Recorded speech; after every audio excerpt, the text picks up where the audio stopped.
O ponto para mim é muito simples.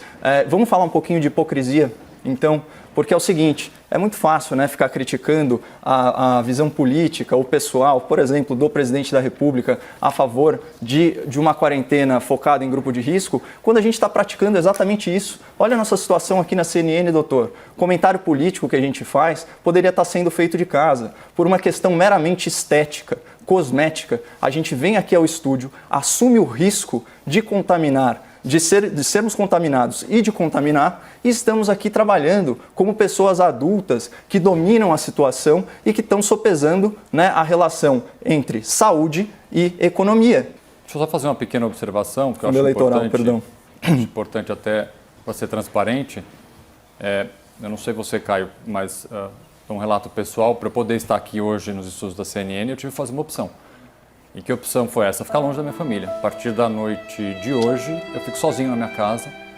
Minha família, meus filhos não vão mais estar junto de mim pelos próximos dias, quem sabe semanas, porque essa é uma opção que eu fiz. Você veio em outros dias da pandemia, doutor. Você estava aqui dando entrevistas em março, você gravou os pilotos. Você veio em outros dias da pandemia, doutor. Você estava aqui dando entrevistas em março, você gravou os pilotos.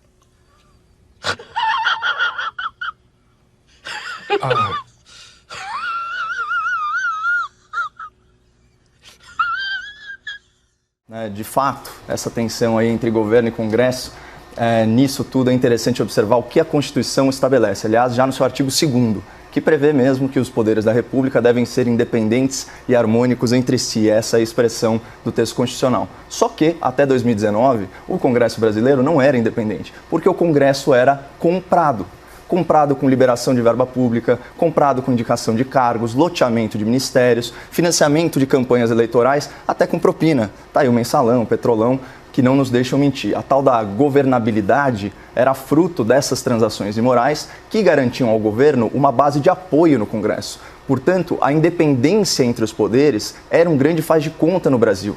E isso é gravíssimo, porque o parlamentar ele é eleito para votar conforme a sua convicção política, em nome do interesse público, não motivado por interesses particulares, circunstanciais e muitas das vezes interesses escusos. Com a posse do novo governo, esse sistema viciado, conhecido como presidencialismo de coalizão, ele foi suspenso. E os deputados e senadores fisiológicos perderam os tais favores presidenciais.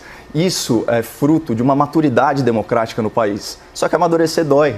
Por isso que o Congresso, que antes era mimado e agora é independente, ele grita e esperneia. E fazer birra, convenhamos, até faz parte do jogo político. O problema é que o Congresso está fazendo birra com o orçamento público. Está promovendo uma farra fiscal inconsequente, em desacordo com a vontade da maioria da população, que elegeu um governo com viés liberal na economia e que zela pelo equilíbrio nas contas públicas. Então, voltando à Constituição, não adianta o Legislativo conquistar essa independência e promover tanta desarmonia. E a maior responsabilidade por essa tensão entre governo e Congresso não são as falas intempestivas do presidente, como colocou a Gabriela, são os vícios de uma velha política acostumada a parasitar a máquina pública. E aqui, Gotino, a gente está falando de carrapatos que muitas vezes são maiores que o boi.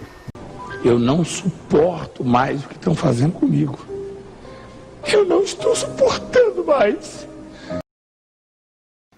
Esse argumento do genocídio é um absurdo, não só do ponto de vista jurídico, é óbvio que ele não é pertinente, porque como você bem colocou, não existe o elemento, nem existiria o elemento de dolo, né? Seria um homicídio por negligência.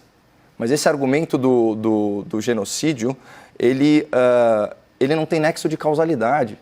Estabelecer uma relação entre as ações do presidente e as mortes por uma doença que não tem vacina, que não tem cura, em que você não consegue perceber padrões óbvios, né, de contágio, a gente vai saber exatamente o que aconteceu nessa pandemia?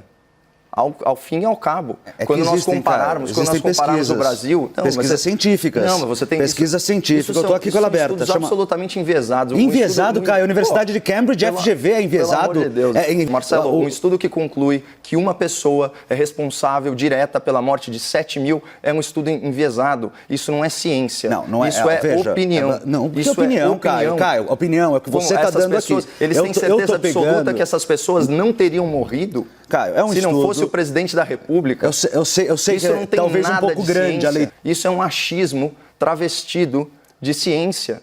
Isso é um achismo travestido de ciência e é um verdadeiro absurdo. Então é o seguinte, se o presidente da República é responsável por 7 mil mortes, como você sustentou aqui, por que ele não está sendo processado? Por que ele não está sendo processado? A gente tem uma série de fatores. Por que ele não está sendo impedido no Congresso Nacional? E veja,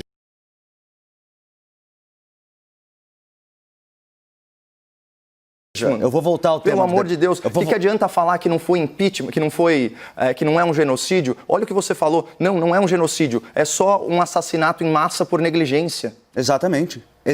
Obrigado. Pelo amor de Deus. Então você está acusando o presidente da República em rede nacional absolutamente omisso. De ser um assassino por omissão. Absolutamente Existe omisso. Absolutamente omisso. É absurdo a gente tem o nível do debate público nesse país. Não é científico, não tem nexo de causalidade. A conduta do presidente com as mortes influenciam as pessoas. As mortes são multifatoriais, influenciam as pessoas, por incidência de uma doença sem cura. As pessoas saem mais na rua, as pessoas não usam máscara.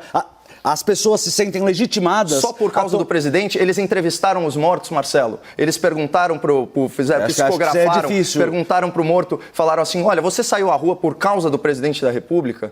Fala sério, cara. Isso aqui é um debate que tem que ter um mínimo de lastro na realidade. Agora, ficar pegando esses estudos pseudocientíficos, sem nenhum nexo de causalidade, acusando o presidente da República de assassinato por omissão em rede nacional, isso não é sério. Essa ciência do futuro do pretérito, né? Então também vamos chamar de genocida o governo lulopetista pela corrupção, o governo lulopetista pelos bilhões já não tá mais há 5 desviados anos do Brasil. Governo. Não, mas é o mesmo critério.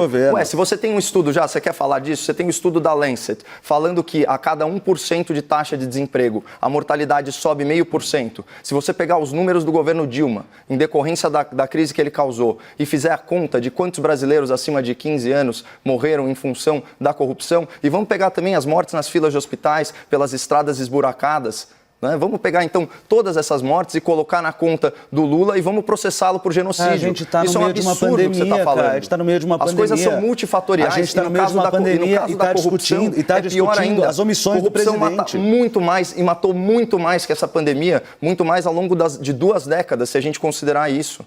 Você vai discordar comigo que seria melhor que nós estivéssemos à frente do Ministério da Saúde, na maior pandemia que nós já vivemos, que tivéssemos alguém relacionado talvez à saúde?